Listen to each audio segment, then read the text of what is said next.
Bien, ahora sí empezaremos con lo bueno, que es tensores.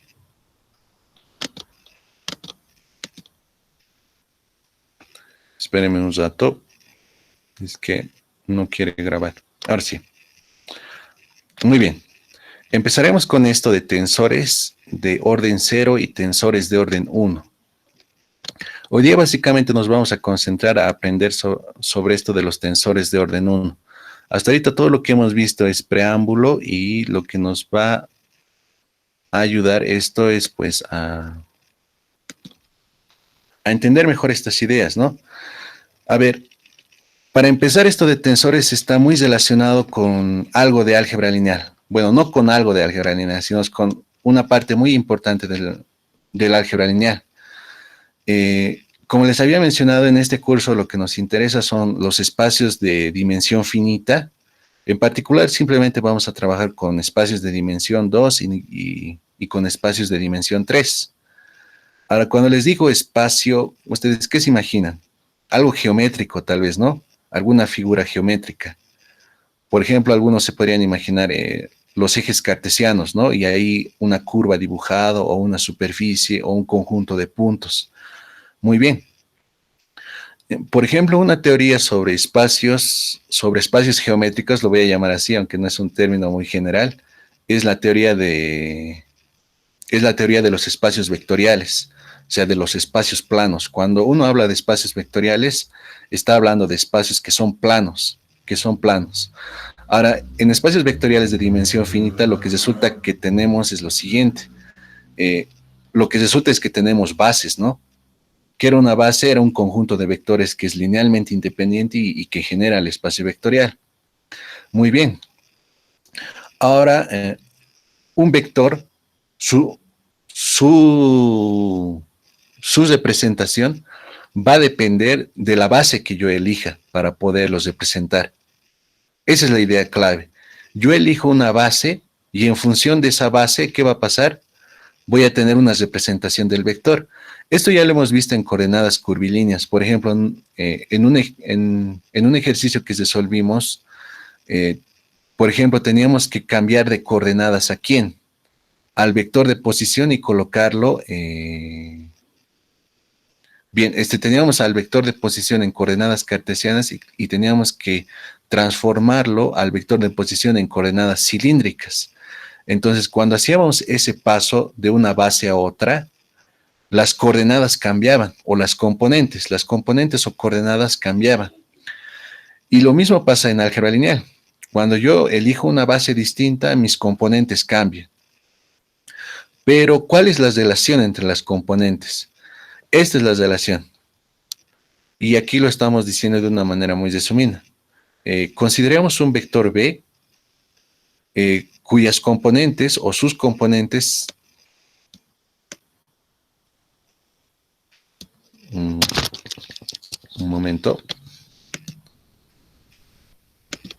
Ahí creo que va, ahí creo que se ve bien, ¿no? Ahí está. Bien, consideremos un vector B cuyas componentes se transforman de un sistema de coordenadas x1, x2, x3. Vean que en este caso estoy utilizando subíndices, ¿no? A otro sistema x1 barra, x2 barra y x3 barra, mediante la siguiente regla. Esto de aquí es la forma general para transformar un sistema, perdón, para transformar las coordenadas de un vector con respecto a un sistema de coordenadas, para transformar sus coordenadas de un sistema X a otro sistema X con base. Es mediante la multiplicación de una matriz. Y a esta matriz, ¿cómo la llamábamos en álgebra lineal? Le llamábamos matriz de transición o la matriz de cambio de base. Ahora, la única condición que tiene que cumplir esta matriz que tenemos aquí es que su determinante sea distinto de cero. En otras palabras, que sea invertible. ¿Por qué? ¿Por qué tiene que ser invertible? Para que pueda ir de un sistema con base, o mejor dicho, para que pueda ir de este sistema x1, x2, x3 con base al sistema x1, x2. Y luego también puede ir inversamente, o sea, que las coordenadas de un sistema o que las coordenadas de este vector con respecto de un sistema están relacionadas con las coordenadas de ese mismo vector con el mismo,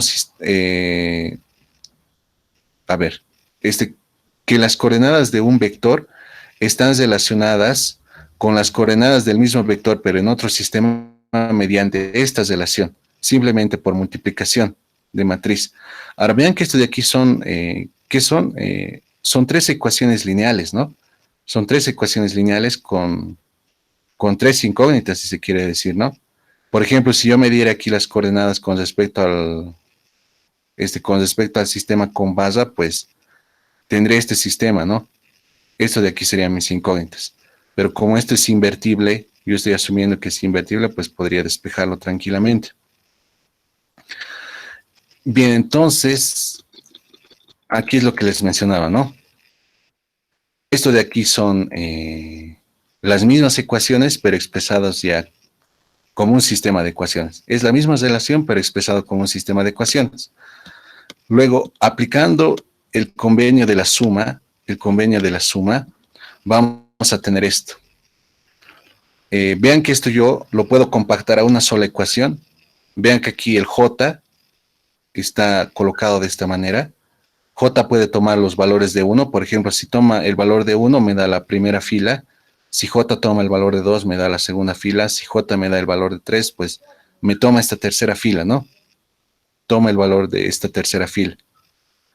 Y luego, cuando tenemos esto, ¿qué tenemos aquí? Tenemos índices repetidos, ¿no? Por el criterio de la suma de Einstein, pues eso se compacta a esto. Entonces, vean que para poder transformar a un vector de un sistema a otro, simplemente tengo que realizar esta operación. Esta es la ley de transformación. Esta ecuación proporciona la definición matemática de un vector. O sea, para nosotros ahora vector no va a ser solo una flecha, por ejemplo, o no solo va a ser un elemento de un espacio vectorial, sino un vector va a ser un elemento cuyas componentes se transforman de acuerdo a esta regla. De acuerdo a esta regla. O equivalentemente a esta regla de acá. Y esta regla la conocemos de álgebra lineal, ¿no? Ahora, esto es lo que básicamente va a diferenciar nuestra forma de proceder ahora, ¿no? Para nosotros ahora los vectores van a ser objetos cuyas componentes se van a transformar de un sistema de coordenadas a otro mediante esta regla. Y vean que esta regla se puede decir que sus coordenadas con respecto a un sistema están relacionadas con las coordenadas del mismo vector en otro sistema mediante un sistema de ecuaciones lineales homogéneas, o que la ley de transformación es una ley de transformación lineal y homogénea. ¿Por qué le digo que es homogénea? Porque aquí no hay ninguna constante. No hay ninguna constante. Por ejemplo, aquí podría haber, digamos, un más B1, más B2, más B3. Entonces, en ese caso ya no sería homogéneo. Y en ese caso esto ya no sería tensor. Entonces, para nosotros desde ahora eso es vector. Vector no es solo ya una flecha, no es solo ya un elemento de un espacio vectorial. Un vector es un ente que tiene sus componentes y que sus componentes se transforman de un sistema de coordenadas a otro mediante esta regla. Ahora aquí también vamos a redefinir qué es un escalar para nosotros. Para nosotros un escalar era un número, ¿no? Un número. Pero ahora para nosotros un escalar va a ser un elemento que va a tener la siguiente propiedad. Un escalar se define por la propiedad de que su valor no cambia por una transformación de coordenadas. O sea, aquí vean que estoy haciendo la aclaración de que de que S está en coordenadas x1, x2 y x3 y ese base está en coordenadas x1, x2, x3 base, ¿no? Entonces, S va a ser un escalar. Si se cumple esto de acá, va a ser lo mismo o se va a quedar igual, se va a quedar invariante independientemente del cambio de coordenadas. A ver, ejemplos de escalares, ¿cuáles serían? La magnitud de un vector. Independientemente del sistema que tú tomes para poder representar un vector, su magnitud siempre va a permanecer del mismo valor. Otro invariante o otro escalar, ¿cuál sería? A ver, imagínate dos vectores en el plano que tienen sus orígenes en común. Puede ser uno más largo que el otro, ambos del mismo tamaño. Entonces, ambos vectores van a estar generando, o mejor dicho, van a estar formando un cierto ángulo. La medida de ese ángulo, no depende del sistema de coordenadas. Es un valor que no depende del sistema de coordenadas. Por lo tanto, va a ser un escalar. Ahora, imagínate, por ejemplo, una curva en el espacio o una curva en el plano. Entonces, lo que habíamos visto, por ejemplo, en el primer parcial es que podíamos calcular la curvatura, ¿no? De esa curva en un cierto punto. Podíamos calcular la curvatura. La curvatura en ese punto va a ser independiente del sistema de coordenadas. Por lo tanto, la curvatura de la curva va a ser un invariante, va a ser un escalar. ¿Por qué? Porque no depende del sistema de coordenadas. Entonces, los escalares son valores que no dependen del sistema de coordenadas. Unos ejemplos tal vez más físicos, ¿cuáles serían? Serían la masa, la temperatura, por ejemplo, serían esos, ¿no? Ahora, volviendo un poco a esto de acá, ¿no? Un vector, si bien sus coordenadas pueden cambiar al cambiar de base, lo que nos está diciendo es esto, que sus coordenadas están relacionadas unas con otras mediante esta regla. O sea, si bien cambian, yo puedo ir de un sistema a otro mediante esta regla de transformación. Ese es el caso para el vector. Pero en el caso para un escalar, pues me está diciendo que va a valer lo mismo independientemente del sistema de coordenadas. Muy bien. Bueno, entonces con esto ya espero que haya cambiado un poco nuestra perspectiva, ¿no? De lo que habíamos visto en tantas materias, ¿no? De esto de escalares y vectores.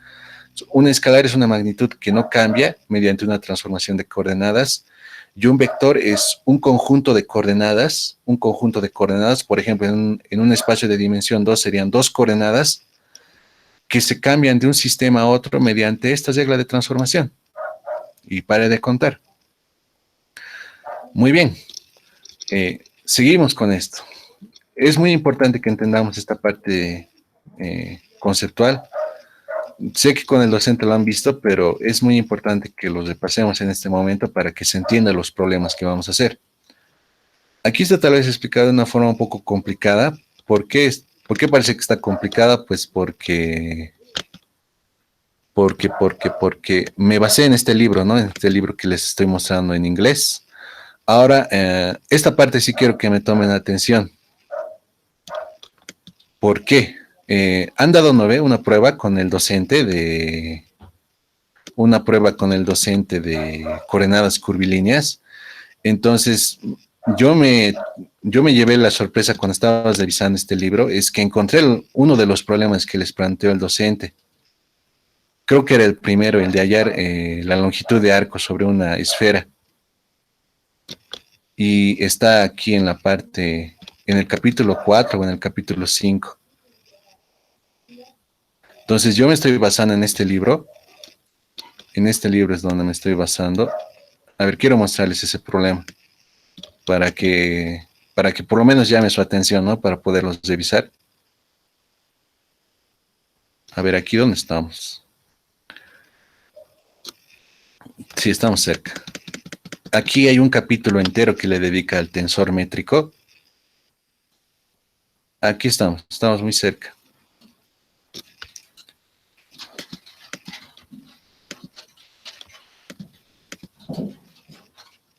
Es este, chicos. Este les ha planteado el docente. Dice, una curva es dada en coordenadas esféricas x, y por x1t, x2 arcoseno de 1 sobre t y x3 es raíz de t cuadrado menos 1, ¿no? Entonces les está diciendo allá la longitud de arco entre t cuando varía de 1 a 2. Y aquí está el procedimiento de la resolución, ¿no? Para los que quieran comprobar y para que se den también la molestia de poder revisar los ejemplos que están en este texto y vayan viendo, ¿no? Entonces yo me estoy basando en este texto más que en el Shaum. Este también es Shaum, pero este Shaum es mejor porque el otro está medio incompleto. Entonces lo que nos está diciendo esto, ahora lo que queremos ver es tensores en general.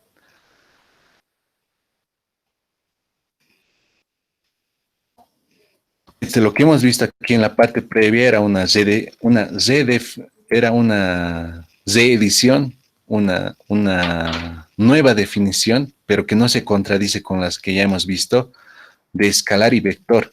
Y luego lo que vamos a ver es que tensor es simplemente una generalización de estas dos ideas. Es una generalización de escalar y de vector. Bien, entonces veamos esta parte. Consideremos un campo vectorial B sub I o B. Bien, esto de aquí, ¿qué significa? Esto de aquí es un campo vectorial B con sus coordenadas B sub I, definidas en algún subconjunto de un espacio Rn. Estamos trabajando en un espacio de n dimensiones. Tal que para cada I, esto de aquí que tenemos es un campo escalar. Sé que se ve complicadísimo aquí, pero bueno. En cada sistema de coordenadas admisible de una región U que contiene a L, sean las n componentes B1, B2 hasta Bn de B, se expresan como funciones, se expresan como n funciones reales.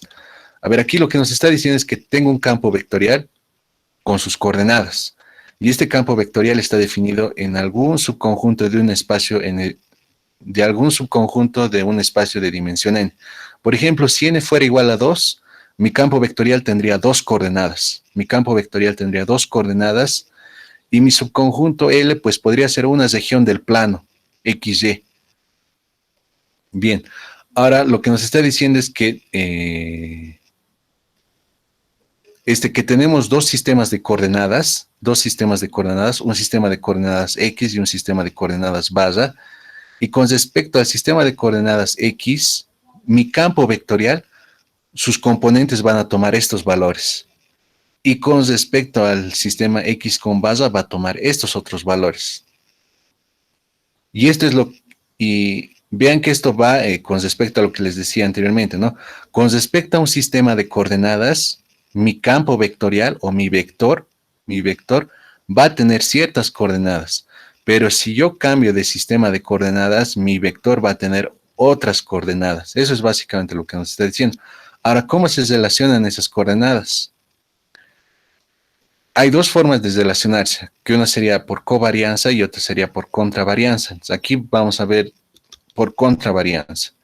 El campo vectorial B es un tensor contravariante de orden 1 o tensor contravariante siempre que sus componentes con respecto al sistema de coordenadas X, T, o sea, siempre que sus coordenadas T sub I y sus coordenadas T sub I barra, en relación con los respectivos sistemas de coordenadas XY y XY barra, obedezcan la siguiente ley de transformación. Esto de aquí es una generalización de lo que habíamos visto previamente.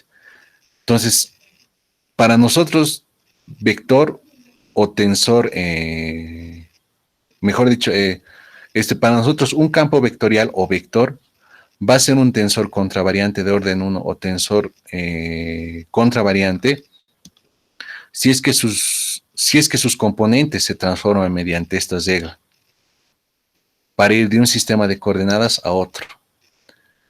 Bien, por fin un ejemplo.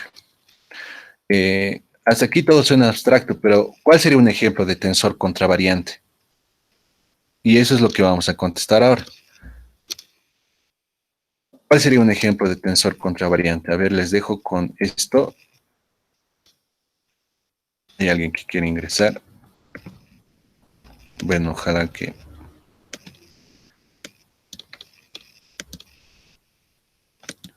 Bien. A ver si viene lo bueno. Demostrar que el vector tangente a una curva es un tensor contravariante de orden 1. Es un tensor contravariante de orden 1. O sea, imagínense otra vez una curva. Ahora imagínense que en cada punto de esa curva podemos calcular su vector tangente. Ahora quédense con un vector tangente en un punto de esa curva. Lo que nosotros queremos demostrar es que el vector tangente es un tensor contravariante de orden 1. Para poder probar eso, ¿qué tenemos que probar? Tenemos que probar que para transformar el vector tangente de un sistema de coordenadas a otro, se tienen que transformar mediante esta regla. A ver, ¿cómo procedemos para resolver este ejemplo? Sea C una curva dada se hace una curva dada por la parametrización en el sistema de coordenadas X, Y. O sea, estoy trabajando en este sistema de coordenadas y tengo una curva parametrizada. ¿Qué era una curva parametrizada? ¿Se acuerdan? Por ejemplo, en el plano, cuando, por ejemplo, para parametrizar una circunferencia de radio 1, ¿cómo era en el plano? X era igual a coseno de t y Y era igual a seno de t, ¿no? Entonces, eso era una parametrización para una circunferencia en el plano. ¿Qué es lo que yo colocaba? Colocaba a la coordenada X, sí, colocaba la coordenada X con, y a la coordenada Y en términos de t. Colocaba la coordenada X y Y en términos de t. Muy bien. El vector tangente, que lo voy a representar por t, tiene estas coordenadas. Estas son sus coordenadas. Este de aquí es su forma general de haberlo colocado, ¿no? Y por ejemplo, su coordenada yésima es la derivada de esto con respecto de t. Es su derivada de esto con respecto de t. Ahora, ¿qué pasa si yo quiero cambiar de coordenadas? Bajo un cambio de coordenadas, la curva o la misma curva en el sistema de coordenadas x y barra está dada por. Entonces aquí tengo x y barra, pero en términos de t, ¿no? O sea, tengo la misma parametrización, tengo la parametrización de la curva, pero con respecto al otro sistema de coordenadas. Con respecto al otro sistema de coordenadas. Pero por las ecuaciones de transformación tenemos esta relación de acá. O sea que este x y barra pues depende de x1, x2 hasta xn, donde este t pues varía de a a b, ¿no? Ya lo habíamos dicho. ¿Y cuál sería el vector tangente en este otro sistema de coordenadas? Pues sería la derivada de cada coordenada con respecto de t. Solo tengan en mente el caso que les había mencionado. Cuando teníamos el vector de posición y queríamos hallar su derivada, ¿qué es lo que hacíamos? O la tangente. Cuando queríamos hallar la tangente a una curva, ¿qué hacíamos? Primero parametrizábamos la curva. ¿Qué era parametrizar la curva? Era colocar x y y en términos de t, y luego si yo quería hallar el vector tangente, ¿qué hacía? Derivaba ese vector de posición con respecto de t. ¿Y eso qué significaba? Derivar cada una de las coordenadas con respecto de t. Muy bien.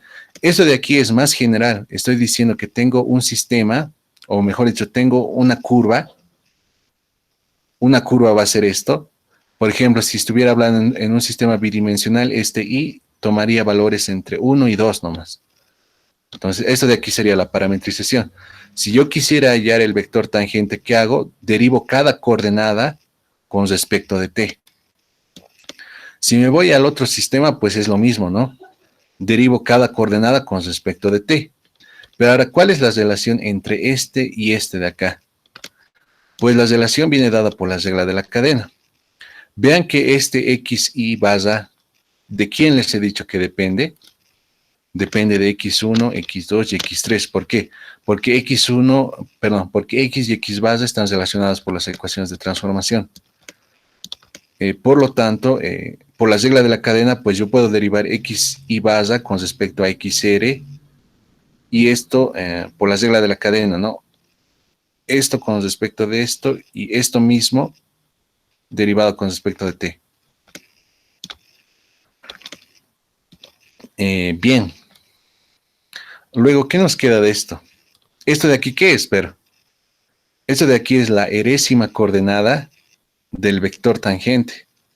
Es esto, solo que en vez de y, pues le hemos colocado r. Y los reemplazamos acá. Y esto de aquí, ¿qué me está diciendo? Me está diciendo que las coordenadas del vector tangente en el sistema de coordenadas x barra está relacionado con las componentes del vector tangente en el sistema X, ¿no? Mediante esta regla de transformación. Las coordenadas en este sistema están relacionadas con las coordenadas en este otro sistema mediante esta regla de transformación. ¿Y esta regla de transformación cuál es? Es la regla de transformación por por covarianza. Una forma de acordarse esto es pues basa y, este de aquí mismo se copia acá, y aquí viene otro tensor con su superíndice R y lo completo acá, ¿no? Entonces, con esto habríamos probado que el vector tangente, pues efectivamente es un tensor contravariante de orden 1. ¿Por qué? Porque sus coordenadas de un sistema a otro se transforman mediante esta regla. No sé si es que hay alguna duda con respecto a esto. Debería haber muchas.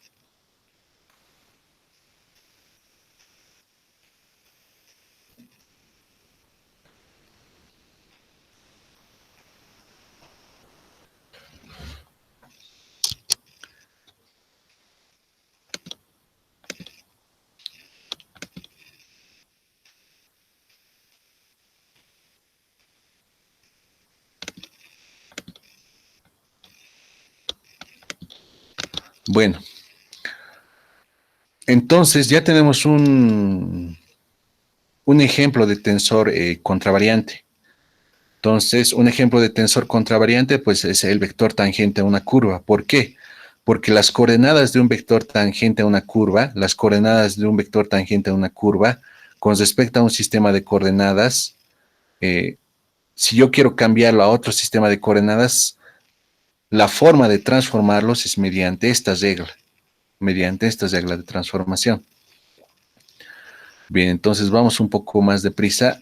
Aquí tenemos la definición de tensor covariante. Entonces es muy similar. El campo vectorial B es un tensor covariante de orden 1 o tensor covariante, siempre que sus componentes T sub I y T sub I basa, en relación con los respectivos sistemas de coordenadas XY y XY basa, obedezcan la ley de transformación.